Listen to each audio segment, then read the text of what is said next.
Well, hello and welcome to the most innovative metaphysical reading on the internet, the Tao Manifesting Tarot podcast. We focus on tarot.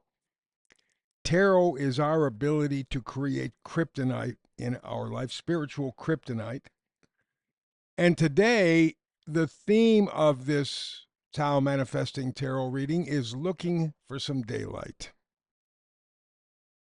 So that's the goal, that's the destination. Now, we use the tarot as the final destination. This is our target.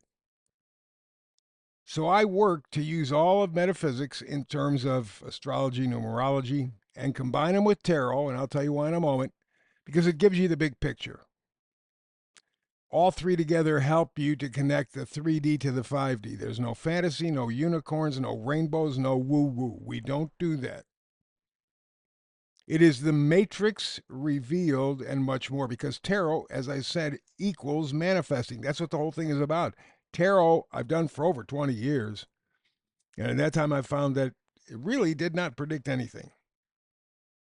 But that wasn't its power. Took me a while to figure it out. Tarot is the power of potential, your potential. Your ability to take energy and say yes or no. Very important juju. Tarot, the science of your potential. Literally, your ultimate destination in this life experience. Via, of course, the tarot frequency, which is the reason why I use 3 tarot cards and only 3 tarot cards. Because I'm not here to baffle you with bullshit. I'm not here to confuse you. I could do that easily. Most tarot readers, that's their game.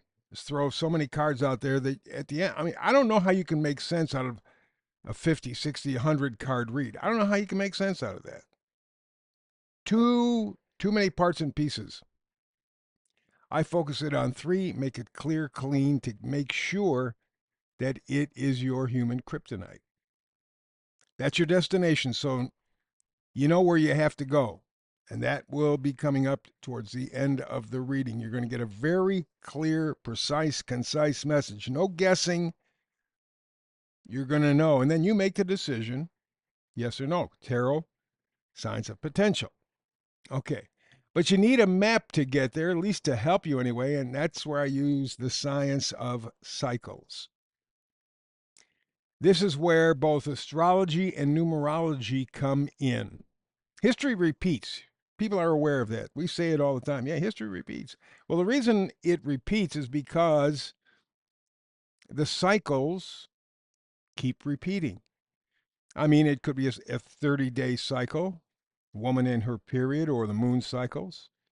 It could be a yearly cycle, a decade cycle, 100 years, 1,000 years, million years. Doesn't make any difference. There are cycles out there that go on for a long, long, long, long time. In fact, we're coming up to one.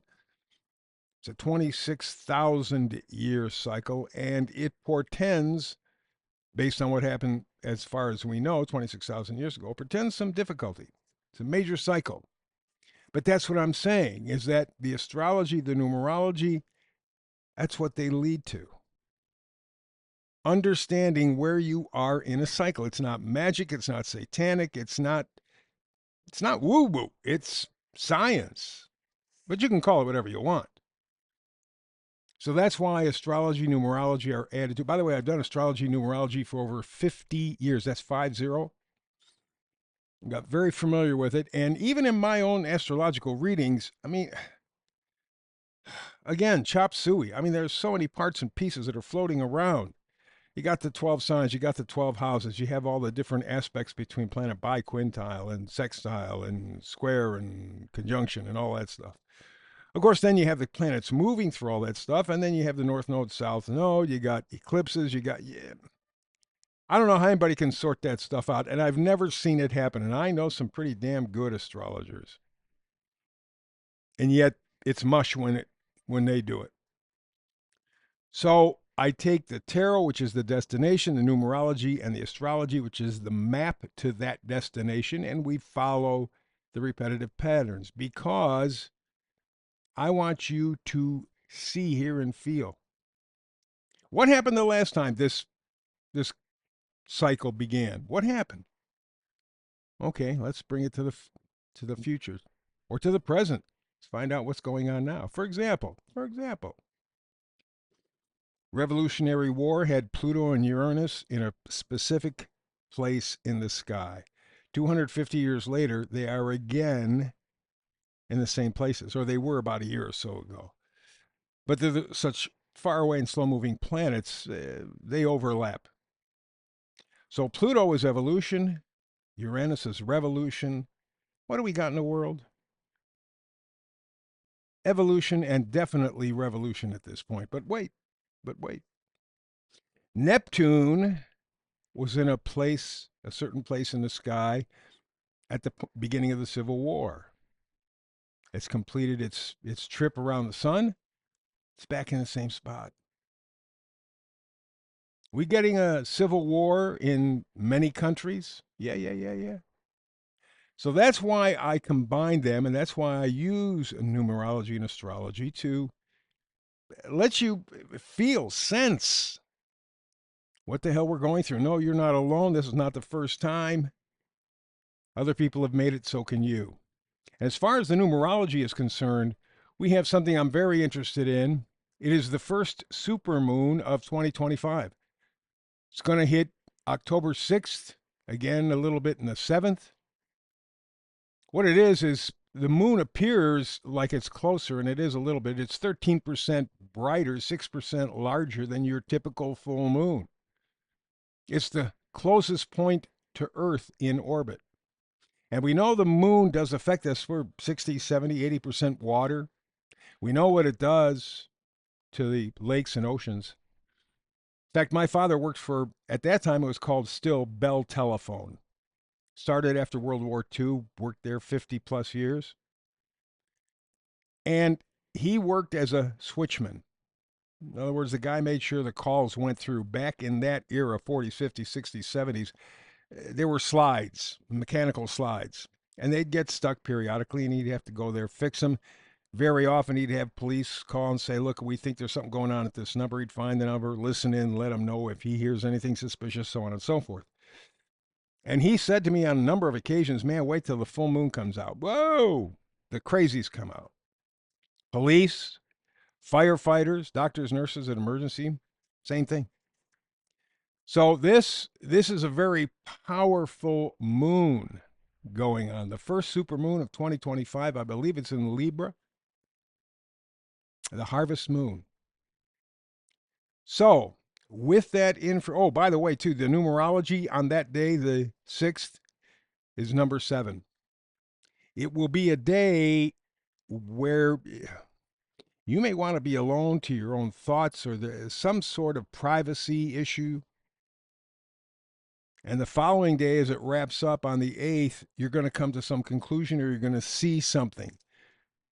You're going to think about it, feel about it on the 7th, and then you're going to see something come from that on the 8th. And I'm suspecting, even if it's not that big on the surface, because it is a super moon, you're going to feel it. It's going to hit home. So that's for starters. So knowing all of that, why don't we work at keeping your kryptonite strong? We're going to begin our evolutionary journey, our reading in just a moment. But before that, I want to tell you that I do have an email, tau-tarot at proton.me, tau-tarot at proton.me. Feel free to comment any way, good, bad, indifferent. You like me, you hate me. It's the communication that's important. Tau-tarot at proton.me. All right, so let's get to the astrologic. Because this is a super moon, I'm kind of changing the way I approach this part of the reading. Normally, it's very data heavy, things that went on a particular time or a particular site. But because of the super moon effect, what I'm going to do is take a look at the astrology, numerology, and try to give you a little bit of hope. What you're doing at this point, or what you have a chance to do, is get a leg up. You're looking for an advantage. life has pretty much pinned most people down. They feel trapped. And as impossible and tough as life feels right now, it's also a magnificent opportunity to get it right. Make life better for everybody. That's the key. Here's also the key. We only grow in times of stress. They have to be kicking our ass before we get off our ass.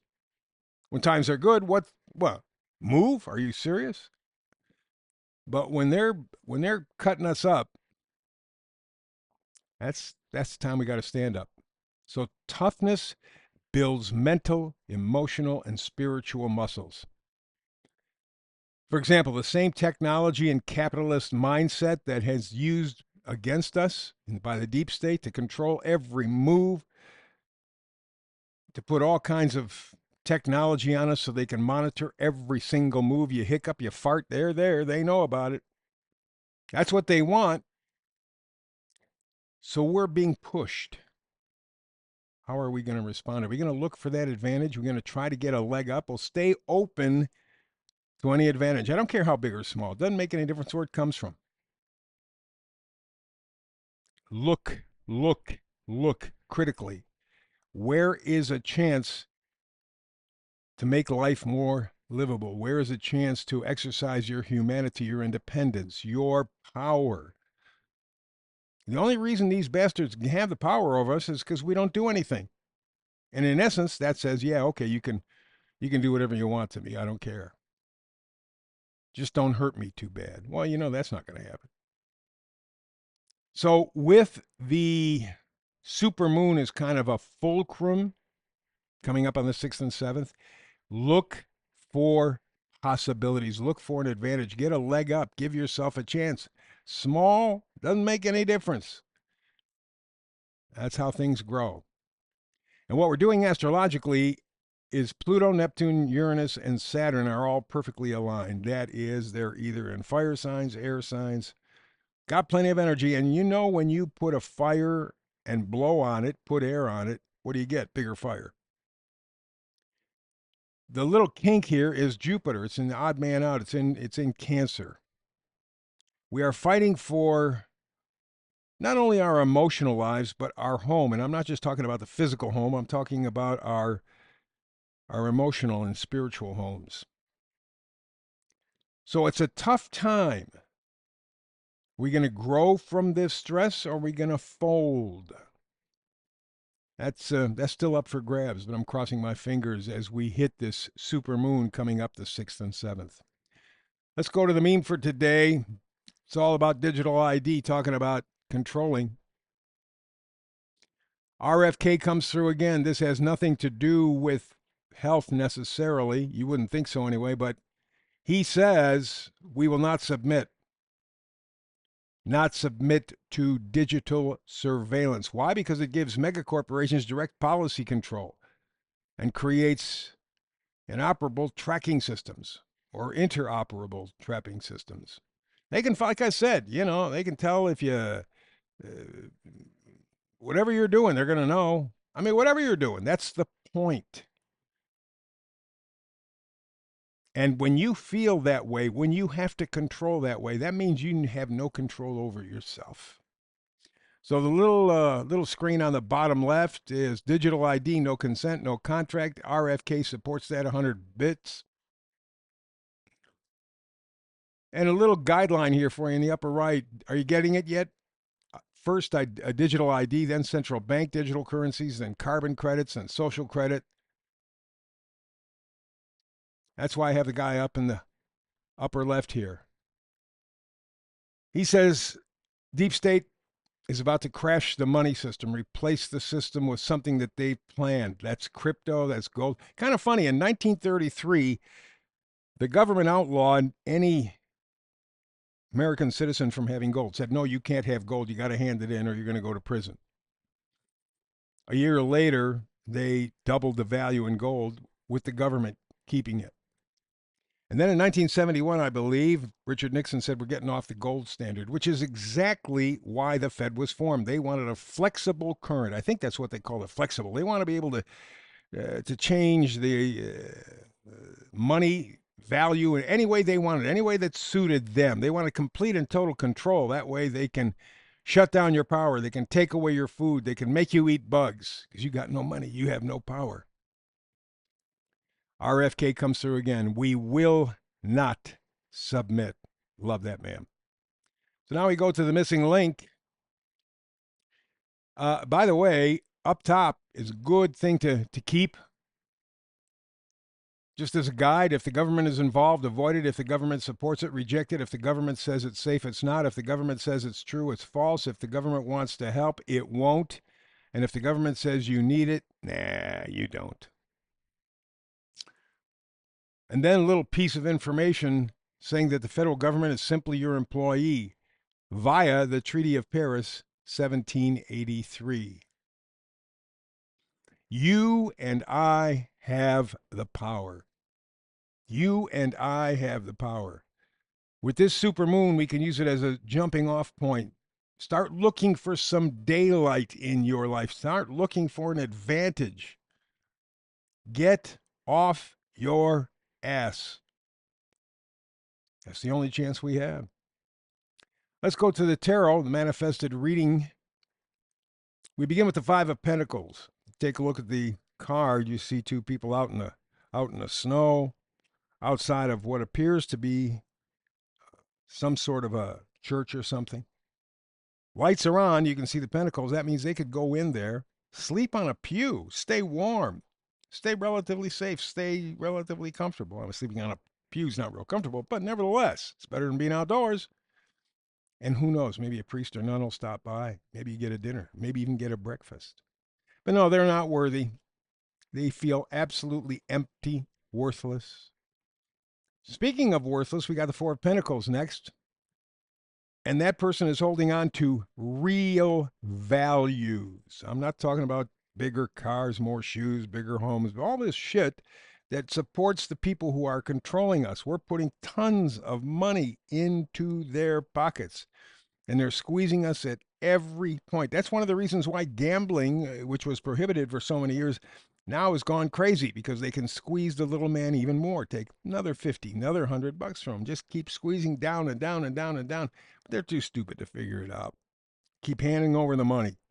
Four of Pentacles says, get real value, health, wealth, friendship, love, peace in your life. Would you like a little peace in your life? I bet you. Those are the real values. Hang on to them.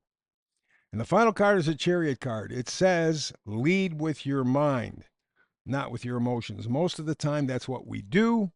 Always, always, always gets us into trouble. You may have an emotional reaction. That's fine. But then filter it through your logic. Filter it through your mind. Take that split moment to go, okay, is this bullshit or am I on target? And if I'm on target, how do I make it useful to help me and others? Again, we're going with that super full moon coming up 6th and 7th. Opportunity, you're going to feel it, I guarantee you. Start looking for some daylight. It will be presented. Time's up. Thank you very much. Appreciate it. Money cannot buy more time, so when you tune in, that's an investment, and I work very hard to make it the best investment that you can make in this regard. So thank you, thank you, thank you. Please like and subscribe. There is nasty stuff going on the internet, not just with my podcast, but every decent podcast. I got to tell you, 70, 80% of what's on the internet today is just crap, But there's 15, 20, maybe 25% that are really good. Like and subscribe, including me. Don't forget me in the mix, too. It helps. So that's it for the Tao Manifesting Tarot. The next time you and I get together for another reading, peace and blessings.